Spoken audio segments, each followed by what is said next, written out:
Guys good morning. Time हो रहा है 10:51 और मैंने अभी अभी इस ट्रेड में एंटर किया हुआ है। तो जैसे ही ट्रेड लिया तो यहाँ पे कॉस्ट टू कॉस्ट के आसपास कुछ लॉसेस या प्रॉफिट आपको दिख रहे हैं। तो मार्केट काफ़ी ज़्यादा वोलेटाइल है।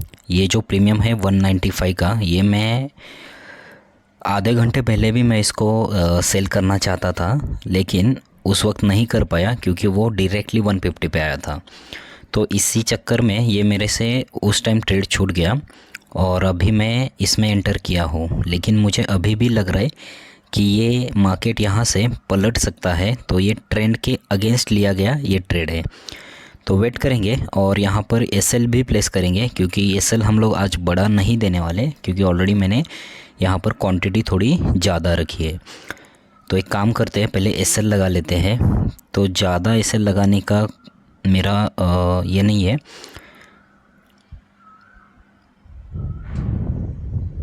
बीस पॉइंट के आसपास ही हम लोग यहाँ पर एसएल प्लेस करेंगे। तो अभी तो ट्रेड प्रॉफिट में चल रहा है, लेकिन क्वांटिटी थोड़ी ज़्यादा है तो मैनेजमेंट करना थोड़ा डिफ़िकल्ट होता है, क्योंकि सब चीज़ें इसके ऊपर डिपेंड करती है। लॉस कब हो रहा है, कौन से दिन हो रहा है, इसके पहले लॉस हुआ है क्या, तो ये सब चीज़ें रहती है। तो इसलिए डर भी थोड़ा लगने लगता है। ठीक है, वेट करेंगे। अगर एसएल जाता भी है तो 2000 के आसपास का जाएगा या 2100 भी जा सकता है, क्योंकि 5 पॉइंट का हम लोगों ने बफर एसएल दे दिया है।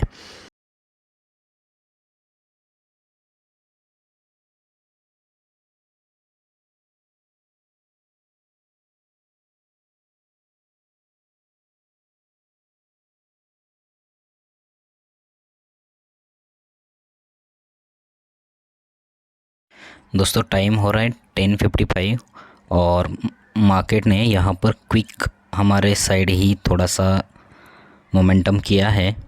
तो 2-3 मिनट का ट्रेड है और हम लोग इसको स्कैल्प ही करेंगे क्योंकि ज़्यादा ट्रेंड के अगेंस्ट ये ट्रेड लिया हुआ है। तो इसको हम एग्ज़िट करेंगे। तो यहाँ पर शायद एसएल लगा हुआ है। यस, तो एसएल हम लोग यहाँ पे एसएल निकलते हैं और अभी एग्ज़िट कर लेते हैं।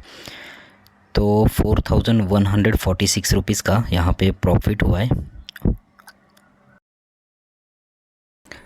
गुड इवनिंग गाइज, टाइम हो रहा है 6:57 और यहाँ पे कुछ नोटिस आया हुआ है, चलो उसको बाद में देख लेते हैं। तो आज का मेरा पीएनएल देखोगे ना तो 4146 रुपीज़ का मुझे प्रॉफिट हुआ था और ये ट्रेड लिया था मैंने मॉर्निंग में 10:51 पे और तुरंत मैंने इसको एग्ज़िट कर लिया था 10:56 पे। तो ये मेरे वीडियोस देखे होंगे कि हर दिन एक्चुअली टारगेट मिल जाते हैं, तो मैं वेट नहीं करता ये सब, और ये सबके साथ होता होगा। इसलिए तो सब ट्रेडर नहीं बन पा रहे हैं, क्योंकि हमारी साइकोलॉजी कुछ ठीक नहीं होती। तो साइकोलॉजी ठीक नहीं होती तो हम इससे डरते हैं क्या, इस लॉस से डरते हैं क्या? तो हाँ, डरते हैं। बट प्रॉब्लम ये होता है, समझो हमारे साथ कुछ पर्सनल में बोल रहा हूँ कि कुछ खर्चे भी हुआ होगा, या हम लोगों ने कुछ अभी ज़्यादा बिज़नेस में कुछ प्रॉब्लम्स आती होंगी, तो कुछ भी रीज़न हो सकता है। तो इसकी वजह से साइकोलॉजी अगर ऑलरेडी अपनी ख़राब है और आप यहाँ पर ट्रेड कर रहे हो तो आपको लॉसेस से डर लगने लगता है। तो हो सकता है मेरी भी वैसी कुछ कंडीशन होगी, क्योंकि घर में शादी हुई थी, उसके बाद में थोड़ा हॉस्पिटलाइजेशन भी हुआ। तो इस सब चक्कर में थोड़ी साइकोलॉजी हो सकता है ठीक नहीं होगी। तो मैंने आज छोटा ही प्रॉफिट बुक किया, कल भी मैंने छोटा ही प्रॉफिट बुक कर लिया था। हमारा टारगेट मंथली रहता है 5%। ठीक है, मैं 5% का टारगेट पकड़ के चल रहा हूँ। तो हमारा जो भी कैपिटल होगा उसका 5%। तो इस ट्रेड में लगा हुआ कैपिटल ये नहीं, तो हम लोगों का अभी 1.5 लाख के आसपास का कैपिटल है। तो हम लोग 1.5 × 5 करोगे तो 7,500 का प्रॉफिट हमें इसमें चाहिए। तो हम लोग क्या कर सकते हैं, तो ये एनुअली बहुत बड़ा प्रॉफिट होता है। तो अगर हम लोग 1 ईयर का निकालेंगे तो ऑलमोस्ट हमारा कैपिटल जो है वो 60% के आसपास चला जाता है। अगर हम लोग 10 लाख से ट्रेड कर रहे हैं तो हम लोग पकड़ के चलो 5 लाख रुपीज़ हमारा प्रॉफिट होगा, उससे ज़्यादा भी होगा। ठीक है, तो ऐसा मैं पकड़ के चल रहा हूँ। ये पॉसिबल होगा नहीं होगा ये मुझे नहीं पता है, क्योंकि मैं भी ये सीख रहा हूँ। और बहुत बड़े बड़े ट्रेडर का अगर इंटरव्यू आप देखोगे तो वो तो 1% 1.5% के लिए काम करते हैं।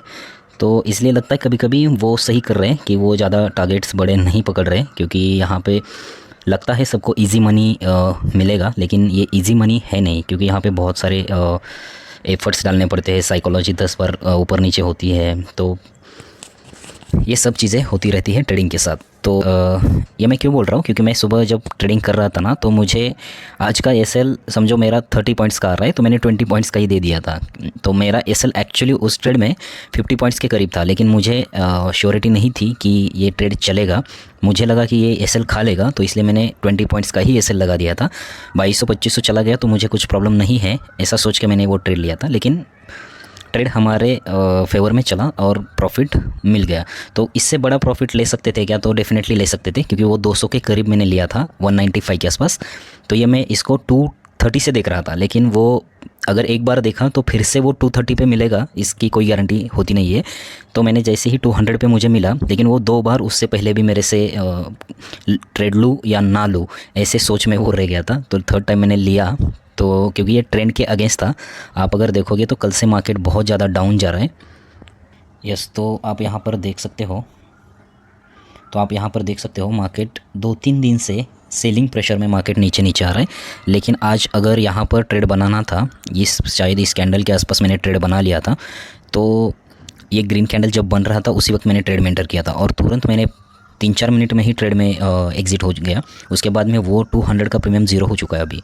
लेकिन इतना देर हम लोग वेट नहीं कर पाते, क्योंकि ये एक दिन में ज़ीरो होगा, लेकिन अगर हम लोग किसी दिन ज़ीरो होने की वेट करेंगे तो उस दिन हमारा वो एसएल खा के ज़ीरो होगा। तो ये बातें ये ट्रेडिंग में चलता रहता है। तो पता नहीं हमारी साइकोलॉजी उस वक्त क्या रहेगी, कैसे ट्रेडिंग कर पाएंगे।